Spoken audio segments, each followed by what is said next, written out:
What's up, people? Today I'm going to be reacting to best DIY. Fidget spinners have become one of the latest crazes in the toy world. While originally made for people who struggle with ADD, ADHD, autism, and more, fidget spinners have garnered a cult following of their own. If you don't want to shell out the money to buy one, you can always make your own with household items. Here are the best fidget spinner hacks you need to try. If you're looking for a good hack to enhance your video viewing, take a moment to subscribe to our channel. After you click on the red subscribe button, also click on that gray bell so you'll know the moment we upload new videos. Legos. If you have ever played with Legos, you know that you can build cities, cars, animals, and more. So why not a fidget spinner? You don't even need a bearing to pull this spinner off. Whether you're a kid at heart or you have kids from whom you can borrow parts from, you can get your own fidget spinner easily if you think outside the blocks. You'll need 4 rectangular shaped blocks. Color doesn't matter. You can either stick to one color or be as colorful as you please. Keep in mind that these rectangular blocks will create the look of your spinner while it's spinning. So get creative. Then you'll need 2 of the larger circular blocks. You'll attach a circular piece to each side of the rectangular pieces. Then you'll need a long piece that looks like a stick. You will need something fairly narrow so that it will fit in the hole in the middle of the circular piece. But be sure not to put them in too far or else it will tighten. Then you'll take some smaller circular pieces and make your caps for the stick. After you put on your caps, do a little test spin to see how your fidget spinner looks. Cutting board.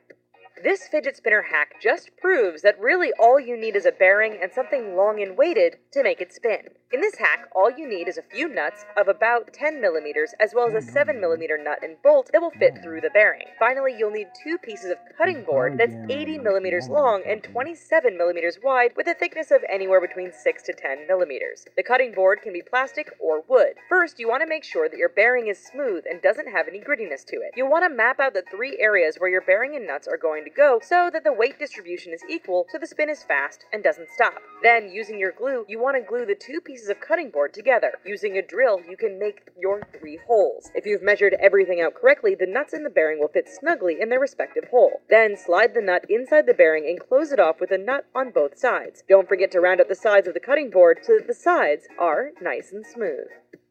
Zip ties. Sometimes it's just best to go back to basics and explore the roots of what makes a fidget spinner go round. We all know that below the cool designs, weighted ends, and whatnot, the magic is in the bearing. You can find them in nearly any kind of wheel. Using zip ties may seem like a really weak way to make a fidget spinner, but it is pretty economical, especially if you don't have access to materials to make a body. All you need is a bearing for the middle and 3 bearings to put on the outside to make a triangle. You'll need a few zip ties to hold the spinner together, so the tie is long enough.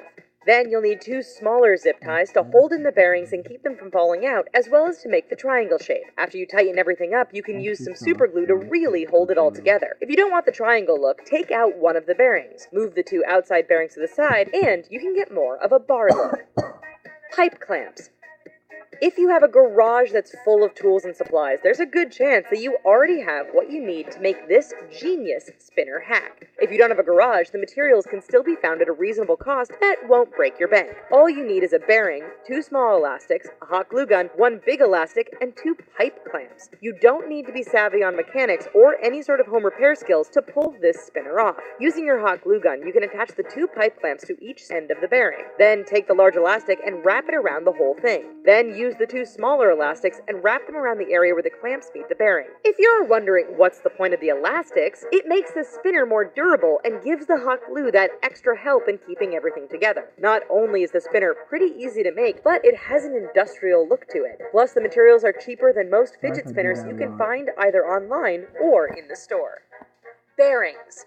But what if you want that classic triangle look for your fidget spinner and you don't want to use zip ties and yet keep that all-bearing look? All you need is 7 bearings and some super glue. Pick the bearing that you want to be the main spinner. Then pick 3 more bearings that will make the triangle shape of your spinner as well as serve as your weighted ends. Once you figure that out, place the last 3 bearings around the main bearing. What's the point of all this? It will ensure that your 3 ends are in the proper place. With all 6 bearings around the main bearing, place a dot of super glue in between between the main bearing and each of the 3 bearings that will be attached around the sides. Take away the 3 extra bearings, and you'll be left with a lovely triangle-shaped spinner, all made from bearings. It almost has a meta kind of feel to it, making a fidget spinner out of the very thing that makes it spin. If you're tripping out right now, we're about to blow your mind with much, much more. A recent survey of 200 of the largest schools in the U.S. found that a certain percentage of schools have banned fidget spinners. What is that percentage? Find out the answer at the end of this video. Dimes and foam boards. When you think of tangible materials to make a fidget spinner out of, you're probably not thinking about something light like a foam board. But with some help from coins to help create a counterweight, using cheap materials is quite possible when making a good fidget spinner. You'll definitely need your ruler for this one, so everything comes out aligned. You'll also need some cyanoacrylic glue, which you can find at any home improvement store, as well as some coins to create the counterweight. Dimes can work for this as well as pennies. Finally, you'll need a utility knife and a marker pen. On the foam board, mark out your design and leave space for your coins and bearing. After cutting everything out, you'll need multiple coins stacked on top of each other in order to match the thickness of the foam board and the spinner. You'll also need some sandpaper to smooth everything out. After you're done with the design and everything is all cut out, you can color your spinner any way you want. If you don't want to use a bearing, making a small hole in the middle and sticking a pin through it can also work, but it might not spin as fast. Craft sticks. If you're someone who likes craft sticks and duct tape, we've got a surprise for you. Technically, you don't really need to use duct tape, but that wouldn't be as fun, especially since duct tape comes in some super cool designs these days. But if you are really feeling some artistic inspiration, you can paint your craft sticks. Just wait until the paint dries before going any further. You'll need 1 inch by 2.6 inch craft sticks that are cut in half.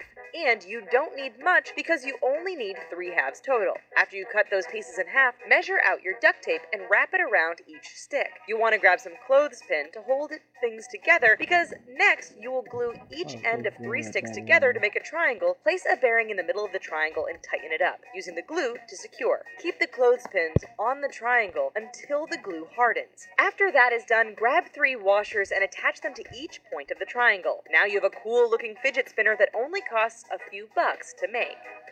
Polymer clay. If you think about it, using polymer to make a fidget spinner makes sense. It's also a more accessible base to use if you don't have access to something really fancy like a 3D printer. To pull off the look of this spinner, you'll need 3 marbles, some polymer clay that glows in the dark, and of course a bearing, plus some cardboard. But you won't need the cardboard until later, and it isn't a part of the spinner. First, you'll need to roll your clay like you're making a little snake, then wrap the clay around your bearing and mold the clay around it. You can use a toothpick to even out the edges. You'll want to do the same with each marble as well. If you've been paying close attention to the previous entries, you can probably guess what will happen next. You'll want to place each marble on the side of the bearing. Attach it with your clay. Then you'll need those little pieces of cardboard on a cookie sheet so it props up your spinner. Bake the spinner according to the instructions on your polymer clay. After you're done, you have a nifty glow-in-the-dark spinner that also has neat colors thanks to the marbles. If you want more color options, you can even glue some bottle caps to one side of your marbles. Cardboard. Wait, cardboard? Yep, you can make a fidget spinner out of one of the cheapest materials in the world. You probably have a piece of cardboard lying around in your home right now. You can trace a fidget spinner using one you already own, or you can design one yourself. Just make sure you have space for the weighted ends and an area for the bearing. Cut out your design. You'll also need to cut out 2 circles to put over the middle. Once you have done that, poke a hole in the middle that is slightly bigger than a toothpick. Why? Because you'll be using that toothpick as the bearing. Once you've done that, then poke a hole in the middle of the 2 circles, which will serve as another part of your bearing. Poke the toothpick through so it is piercing the circle on one side, the middle, and the circle on the other side. Cut the toothpick so it's the correct length, because you'll be holding the toothpick as you make your cardboard spinner go. You might also want to put a piece of putty on the ends so that you're not stabbing the tips into your fingers. You can also put pennies on the ends to give it some weight for a super fast spin. Connects. We first met Connects around 1992, and while they seemed to be in direct competition with Lego, they were unique and all their own.